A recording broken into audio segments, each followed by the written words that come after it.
जंगल में 2 दिन से तेज बारिश हो रही है। बारिश इतनी तेज थी कि पंछी अनाज लाने के लिए बाहर नहीं जा सकते थे। जो उनके घरों में बचा खुचा हुआ अनाज था वो भी अब खत्म होने पे आ गया था। बारिश के तेज होने के कारण बहुत से पंछियों के घर गिर के टूट गए थे। जंगल के बहुत से पंछी अपने घरों से हाथ धो बैठे थे और जबकि कुछ पंछी तो ऐसे भी थे कि जो बाढ़ के पानी में बह गए थे। इस तरह से उन्होंने अपनी जान गंवा दी थी। बारिश लगातार चलते रहने के कारण जंगल में बाढ़ आ गई थी। उसी जंगल में एक पारो चिड़िया भी अपने बच्चों के साथ रहा करती थी। पारो के बच्चे बहुत घबराए हुए होते हैं और वो बार बार पूछ रहे होते हैं कि उनके पापा कब आएंगे। पारो चिड़िया उनको तसल्ली देती है। चिंता ना करो बच्चों, पापा बहुत जल्दी आ जाएंगे। वो हम सब के लिए अनाज लाने ही तो गए हैं, वो आते ही होंगे। बच्चों को तो उसने तसल्ली दे दी, लेकिन खुद वो काफी घबराई हुई होती है और सोच रही होती है कि अगर बारिश ना रुकी तो उनका क्या बनेगा। अभी वो यही सोच रही होती है कि छत टपकने लगती है। उसकी नज़र टपकते हुए पानी पे पड़ती है तो वो बहुत घबरा जाती है। अभी 1-2 मिनट ही गुजरे होते हैं कि उसका घोंसला हिलने लगता है और फिर वो जल्दी से अपने बच्चों को लेके वहाँ से चली जाती है, क्योंकि वो जानती थी कि अब ये घोंसला ज़्यादा देर तक बचने वाला नहीं है। जैसे ही वो अपने घर से बाहर आती है, घोंसला एकदम से नीचे गिर जाता है और टूट जाता है। फिर क्या था, पारो जल्दी से नीचे आती है। वो बहुत परेशान हो जाती है कि इतनी तेज तूफानी बारिश में अब वो और उसके बच्चे और उसके पति कहाँ जाएंगे। वो जल्दी से नीचे आती है और आके रोना शुरू कर देती है। ये क्या हो गया, ये मेरे घर को क्या हो गया, मेरा घर तो गिर गया, टूट गया। इतनी बारिश में मैं कहाँ जाऊंगी, मैं, मेरे बच्चे और मेरे पति अब कहाँ रहेंगे। इतनी देर में उसका पति भी आ जाता है। वो राजू चिड़िया को सारी बात बताती है। ए जी, इतना मजबूत घर था, पता नहीं किस तरह से गिर गया और टूट गया। फिर क्या था, वो परिवार वहाँ से उड़ जाता है और करीब ही मीनू मौसी का घर होता है। वो सारे के सारे मीनू मौसी के घर की तरफ चल देते हैं। मीनू मौसी के घर के बाहर आके पारो कहती है, मीनू मौसी दरवाजा खोलिए, मैं हूँ पारो। हम मुसीबत में हैं, हमारा घर गिर गया है और टूट गया है, दरवाजा खोलिए, हम भीग रहे हैं। वो आवाजें देती रहती है, लेकिन मीनू मौसी जागते हुए भी सोने की एक्टिंग करती है। जब आवाजें दे दे के पारो थक जाती है और मीनू मौसी कोई जवाब नहीं देती तो वो कहती है, लगता है मीनू मौसी सो गई, हमें यहाँ से जाना होगा, उनको हमारी आवाज नहीं आ रही। ये कह के परिवार वहाँ से चला जाता है और मीनू मौसी कहती है, बड़ी आई मेरे घर में रहने वाली, इसके बच्चे तो मेरे घर को गंदा कर देते, सही किया मैंने। फिर वो सभी वहाँ से उड़ते हुए कबूतर के घर चले जाते हैं। कबूतर का घर भी उनके घर के पास ही था, वो भी इसी जंगल में रहता था। पारो कबूतर का दरवाजा खटखटाती है, लेकिन आगे से कबूतर भी बहाना कर देता है और कहता है, पारो बहन, मैं तो तुझे आने देता, लेकिन आज तेरी भाभी के घर वाले आ रहे हैं, मेहमान आ रहे हैं, और देख तुझे तो पता है बारिश भी है, इसलिए मैं तो अब तुझे नहीं ले सकता अंदर। पारो बेचारी और उसका परिवार वहां से भी चला जाता है। अब उनकी आखिरी आस कालू कौवा ही था। कालू कौवा उनका अच्छा दोस्त था और वो भी वहीं पे ही पास में रहता था। वो वहां से सीधा कालू कौवा के घर जाते हैं, लेकिन कालू कौवे की पत्नी गोरी कभी भी बहाना कर देती है। पारो मेरी बहन, मैं तुझे आने देती, लेकिन घर बहुत कमज़ोर हुआ है और ये तो हिल भी बहुत रहा है, तुझे तो पता है कितनी बारिश है। मैंने तुझे अंदर ले लिया तो मेरा घर भी तेरे घर की तरह गिर जाएगा, इसलिए तू कोई और बंदोबस्त कर ले। बेचारी पारो और उसका परिवार क्या करता, वो बेचारे एक दरख्त के ऊपर जाके बैठ जाते हैं। उनके पंख भी बहुत भीग गए थे, अब वो और ज़्यादा उड़ भी नहीं सकते थे, इसीलिए वो पास वाले दरख्त के ही ऊपर बैठ जाते हैं। इधर बारिश इतनी ज़्यादा बढ़ गई थी कि जंगल में पानी इकट्ठा हो जाता है और बाकी के पंछी जो कि पारो को अंदर आने से मना कर रहे थे, उनके घोंसले भी गिर जाते हैं। कबूतर, कालू कौवा और मीनू मौसी तीनों के ही घोंसले गिर जाते हैं। अब क्या था, अब सारे ही पंछी एक ऊंचे दरख्त पर जाके जमा हो जाते हैं, क्योंकि कुछ पंछियों के घोंसले गिर गए थे और कुछ के बाढ़ आने की वजह से, पानी इकट्ठा होने की वजह से डूब गए थे। पानी तो बहुत ज्यादा इकट्ठा हो गया था, वो ऊंचे दरख्तों के ऊपर जो घोंसले बने थे उन तक भी पहुंच जाता है। अब क्या था, एक ऊंचे दरख्त पे सारे पंछी जाके बैठे होते हैं और परेशान हो रहे होते हैं। एक तो उनके पास कोई घर ना था और दूसरा उनके पास अनाज भी बिल्कुल ना था, वो तो भूख से ही मर जाने थे। कबूतर कहता है कि अगर हम इस बारिश से बच भी गए तो भूख से मर जाएंगे। पारो कहती है, ऊपर वाले हमारी सहायता कीजिए, हम सब मुसीबत में हैं, हम भूखे हैं और हमारे पास घर भी नहीं, हमारी सहायता कीजिए। सारे ही पक्षी जिन्होंने पारो को अपने घर में नहीं आने दिया था, वो सब शर्मिंदा होते हैं और पारो से माफी मांगते हैं कि वहीं पे उल्लू सैनिक राजा का संदेश लेके आता है। सुनो पक्षियों, राजा जी ने कहा है कि जो पास वाली गुफा है, आपने तो वो देखी ही होगी, राजा जी के महल के बिल्कुल पास में एक गुफा है, तो वहां पर आप सारे पंछी रह सकते हैं जब तक कि बारिश नहीं रुकती। आप सारे उस गुफा में रह लें और जब बारिश रुकेगी तब राजा जी आपकी मदद के लिए अपने ही राजेश से लकड़ियां दे के आपको घोंसले बना के देंगे। सारे पक्षी खुश हो जाते हैं और उस गुफा में रहने के लिए जो बचे खुचे पक्षी होते हैं वो सारे ही उड़ जाते हैं। बस फिर वो पक्षी बारिश रुकने तक उसी गुफा में रहते हैं। बारिश भी धीरे धीरे से रुकने लगती है और तूफान में कमी आने लगती है। मज़ीद 2-3 बारिश चलने के बाद रुक जाती है और इस तरह से जो बाढ़ का पानी होता है वो भी धीरे धीरे से उतर जाता है।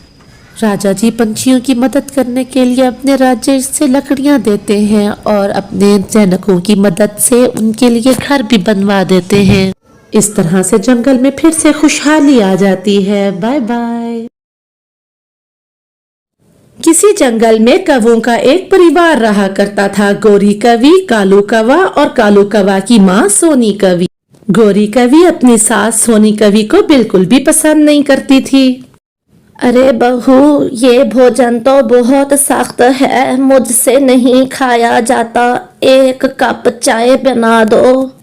कालू जी, मेरे से नहीं होता ये सब कुछ। घर के काम काज एक तरफ और अब तो मेरा अंडा भी होने वाला है दूसरी तरफ। माँ जी के इतने नखरे, ये बना दो ये बना दो, मुझसे नहीं होता ये सब कुछ। आप अपनी माँ जी का कुछ सोच ले, बस मैं कह रही हूँ।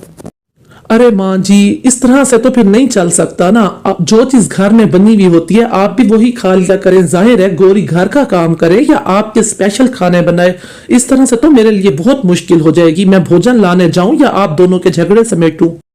कुछ दिन इसी तरह से ही बीत जाते हैं और फिर एक दिन सुबह ही सुबह गोरी अंडा देती है। कालू जी, बात सीधी है, मैंने अब अंडा भी दे दिया। कुछ दिनों तक अंडे में से हमारा बच्चा भी निकल आएगा। इस छोटे से घर में कितने लोग रहेंगे? अब जो हमारा पहले वाला पुराना घोंसला है आप माँ जी को वहां पे भेज दें, वरना मैं अपना अंडा लेके ये घर छोड़ दूंगी। अच्छा चलो, तुम ऐसा करना, माँ जी का सामान पैक करके उन्हें तैयार करवा देना। मैं जब शाम को लौटूंगा तो छोड़ आऊंगा। कालू गोरी की धमकियों से डर जाता है और माँ को घर से निकालने पे राजी हो जाता है। माँ जी, अपना सामान पैक कर लो, जैसे ही कालू जी काम से आएंगे वो तुम्हें लेके पुराने वाले घोंसले में छोड़ आएंगे। अब और कोई बात ना करना। अरे बहू, ऐसा मत करो मेरे साथ, वो घोंसला तो खुला है, मैं कैसे रहूंगी। इसी तरह बातें करते हुए शाम हो जाती है। कालू कौवा भी अपना कामकाज करने के बाद घर को लौट आता है। माँ जी चलिए मेरे साथ, मैं आपको पुराने वाले घोंसले में छोड़ के आता हूँ। वो घोंसला भी हमारा ही है, मैंने वो पहले बनाया था इस घर से पहले, तो अब आप वहीं पर ही रहेंगी। आज के बाद मैं और गोरी आपके पास नहीं आया करेंगे। कालू बेटा, देख तो सही इस घोंसले की तरफ, ये तो बिल्कुल खुला है और टूटा फूटा है, मैं कैसे रहूंगी? और मैं भोजन भी तो खुद नहीं ढूंढ सकती, यहाँ मैं कैसे रहूंगी बेटा? माँ जी कुछ भी हो, अब आपको यहीं गुजारा करना ही होगा। अगर मेरी पत्नी अंडे को लेकर यहाँ से चली गई तो मैं क्या करूँगा? मैं मजबूर हूँ, आप तो समझें। ऐसा कहते हुए कालू कौवा अपनी माँ को उस टूटे फूटे घोंसले में छोड़ के खुद लौट। लाचार बूढ़ी कवि के पास चुप रहने के सिवा और कोई चारा भी तो ना था। वक्त गुजरने लगता है, इसी तरह से चंद दिन बीत जाते हैं और फिर एक दिन सुबह ही सुबह गोरी कवि के अंगों से एक प्यारा सा बच्चा निकलता है। उस बच्चे का नाम ये दोनों मिलके पप्पू कवा रखते हैं। पप्पू कवा बहुत सुंदर था।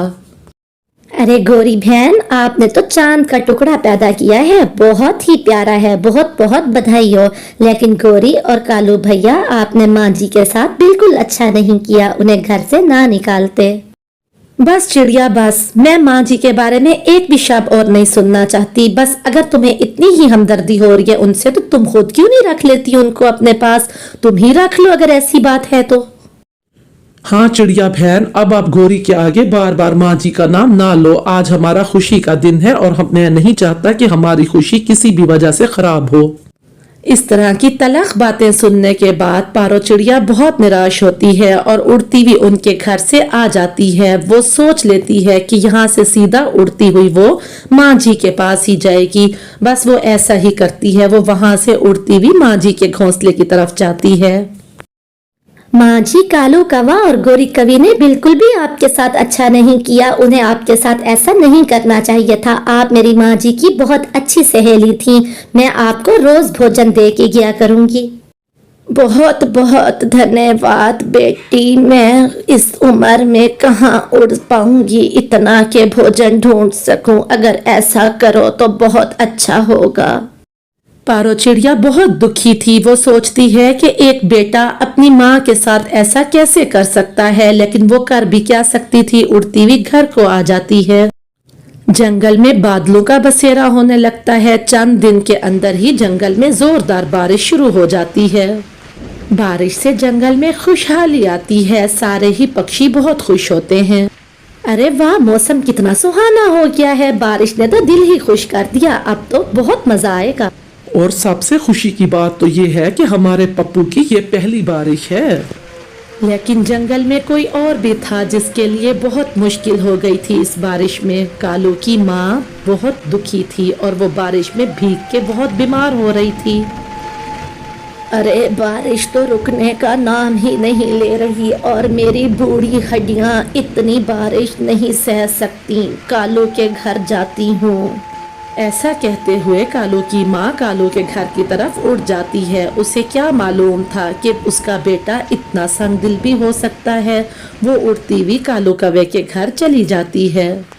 अरे माँ जी, तुम फिर आ गई, तुम्हें कहा नहीं था कि अब तुम्हारा वही घर है, घोंसला तुम्हें दे तो दिया है, तुम यहाँ क्यों आ गई हो दोबारा से? माँ जी, जो हो गया सो हो गया, तुम्हारा घर अब वही है, यहाँ क्यों आई हो तुम?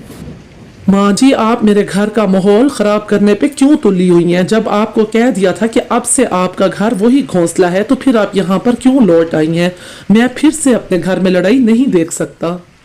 अरे बेटा, मैं हमेशा के लिए यहाँ नहीं आई। तुम तो जानते हो कि मेरी उम्र बहुत ज्यादा है, बारिश रुक जाए मैं चली जाऊंगी। माँ जी, कुछ भी हो, बारिश रुके ना रुके मुझे इससे कोई फर्क नहीं पड़ता। बारिश जो एक हफ्ते तक चलती रहे तो क्या एक हफ्ते तक मैं तुम्हें अपने घर में रखूंगी? मैंने तुम्हें एक दफा इस घर से भेज दिया तो बस अब बस कर दो, तुम वापस जाओ। हाँ माँ जी, बस कर दें, अब आप यहाँ से चली जाएं। फिर से मेरे घर में लड़ाई शुरू हो जाएगी और मुझे अपने बेटे और अपनी पत्नी के साथ खुशी से रहने दें। अब आप यहाँ से चली जाएं। और कितनी बेइज्जती बर्दाश्त करोगी, जाओ यहाँ से। कभी बेआस होके उड़ती हुई वापस अपने घोंसले में आ जाती है। बारिश तो पहले से भी ज्यादा तेज हो गई थी और वो बूढ़ी कवि और बर्दाश्त नहीं कर सकती। थोड़ी ही देर में वो बेचारी गिर के बेहोश हो जाती है। ऐसी बुरी औलाद तो ऊपर वाला किसी को भी ना दे। बारिश में भी 2 दिन का सहारा उसे अपने बेटे के घर में ना मिला और वो बेहोश हो गई। इधर कुकू बारिश का नजारा कर रहा होता है और पारो चिड़िया भी बहुत खुश होती है। अरे बाप रे, पता नहीं माँ जी किस हाल में होंगी। कुकू बेटा, आप ऐसा करो, थोड़ी देर यहीं घर में ही रुको, मैं जरा माँ जी को देख के आती हूँ। शाम हो गई है, पता नहीं कालू कौवे की माँ जी कैसी होंगी। फिर पारो चिड़िया कुछ सोचे बिना ही बारिश में तेजी के साथ उड़ने लगती है। वो उड़ती हुई माँ जी के घोंसले की तरफ जा रही होती है। पारो चिड़िया तेजी के साथ उसके घोंसले की तरफ जाती है। अरे बाप रे माँ जी, ये आपके साथ क्या हो गया माँ जी? ऐसे बेटे से तो बेहतर था कि माँ जी का कोई बेटा ना होता। अब मैं ऐसा करती हूँ, माँ जी को उठा के अपने घर ले जाती हूँ, मेरे पास और कोई रास्ता नहीं। कुछ देर बाद उसे होश आ जाता है। माँ जी, अब से मैं ही आपकी बेटी हूँ और ये घर आपका घर है। कुकू की भी नानी के साथ बहुत अच्छी दोस्ती हो जाती है। माँ जी, मैं जानती हूँ आप कालू कवा और गौरी कवि को याद कर रही हैं, लेकिन मैं आपको गारंटी देती हूँ कि वो ज़रूर शर्मिंदा होंगे और एक दिन आपसे आके माफ़ी मांगेंगे। अब आप मायूस ना हो। बारिश रुक जाती है। अगले दिन गौरी कहती है, कालू जी, पप्पू कब से घर में नहीं है। मैं उसे इधर उधर हर जगह देख के आई हूँ, मेरा पप्पू कहीं पर भी नहीं है। कहाँ गया होगा मेरा पप्पू? गौरी, क्या कह रही हो तुम? पप्पू घर में नहीं है, जल्दी चलो उसको ढूंढने चलते हैं। फिर वो दोनों कुछ सोचे समझे बिना ही पप्पू को इधर उधर ढूंढने के लिए निकल पड़ते हैं। बहुत ज्यादा ढूंढने के बाद एक पेड़ पे पुराने घोंसले के पास पप्पू मिल जाता है उन्हें। वो दोनों पप्पू के पास आके बैठ जाते हैं और कालू कहता है, अरे पप्पू मेरे बेटे, तुम यहाँ इस पुराने घोंसले के पास क्या कर रहे हो? हमने तुम्हें कितना ढूंढा पता है? पापा मम्मा, मैं ये पुराना घोंसला ठीक कर रहा हूँ, क्योंकि जब मैं बड़ा हो जाऊंगा और मेरी एक कवि से शादी हो जाएगी तो मैं आपको और मम्मा को घर से निकाल दूंगा, और जब बारिश आएगी तो मैं फिर भी आपको उस घर में वापस नहीं आने दूंगा, क्योंकि शादी के बाद तो वो घर छोटा पड़ जाता है, क्योंकि हमारी पत्नी ने और बच्चे ने जो रहना होता है उस घर में, माँ बाप की तो उस घर में कोई जगह नहीं होती। इसलिए मैं आप दोनों के लिए ये घोंसला अभी से ही ठीक कर रहा हूँ। पप्पू की बातें सुनने के बाद कालू कवा और गौरी कवि बहुत शर्मिंदा होते हैं और उनकी आंखें खुल जाती हैं। वो दोनों उसी वक्त माँ जी को ढूंढने का फैसला करते हैं। उन्हें पता भी नहीं होता कि उनकी माँ कहाँ है। वो उसी वक्त माँ जी को ढूंढने के लिए पूरा जंगल छान मारते हैं और आखिर में वो चिड़िया के घर जाने का फैसला करते हैं। माँ जी, मैं बहुत शर्मिंदा हूँ, मेरी आंखों पे पट्टी बांध गई थी, मुझे माफ कर दें और आप अपने घर चलें। अब के बाद मैं आपके साथ ऐसा बिल्कुल भी नहीं करूँगी। मेरे बेटे पप्पू ने हमारी आंखें खोल दी हैं। माँ जी, चलें, अपने घर चलें। हाँ माँ जी, मैं भी अपनी पत्नी के प्यार में अंधा हो गया था और आपके साथ ये ज्यादती कर बैठा। मुझे माफ कर दें, दिल बड़ा करें और आप अपने घर चलें। अब से आपके साथ मैं ऐसा नहीं करूँगा। माँ जी, मैं ना कहती थी कि ये दोनों जरूर शर्मिंदा होंगे। गौरी और कालू, तुमने बहुत अच्छा किया। माँ जी तुम्हें बहुत याद करती थी। अब माँ जी को ले जाओ और इनकी खिदमत करो। माँ जी, बारिश फिर से शुरू हो गई है, मैं आपके लिए गर्मा गर्म चाय बना के लाती हूँ। आप पप्पू के साथ खेलें और बातें करें। माँ जी, आप हम पर नाराज तो नहीं है ना? हमें माफ कर देना। हाँ मेरी बच्ची, जा तो चाय बना के ला। माँ बाप कब नाराज होते हैं अपनी औलाद से? मैं तुम दोनों पर बिल्कुल नाराज नहीं हूँ। ऊपर वाले ने मुझे इतना प्यारा पोता भी दे दिया है। तो इस तरह से वो परिवार हंसी खुशी रहने लगता है। तो हमें अपने वालिदैन के साथ कभी बुरा नहीं करना चाहिए। माँ बाप इंसान के हुस्न सलूक के सबसे ज्यादा हकदार होते हैं। कहानी अच्छी लगे तो लाइक